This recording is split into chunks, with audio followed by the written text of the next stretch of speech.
This is the Xiaomi 12 Lite, and today we would like to demonstrate how you can download and install the Opera browser on it. So the first step that you need to take is to make sure that your device is connected to the Wi-Fi. Then launch Google Play Store. At the search bar type in Opera like so. Not like so exactly. Like so. Once the needed app is found, click on the green install button and wait for the Opera app to get downloaded and installed respectively.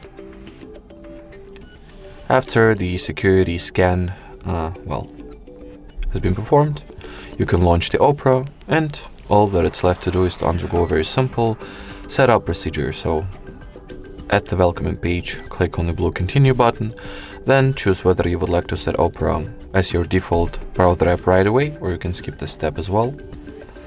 And finally, you can either customize the permissions that will be granted to Opera, or simply allow everything that it needs and start using the application. Alrighty, so that will be it for this video. Thank you so much for watching, and bye bye.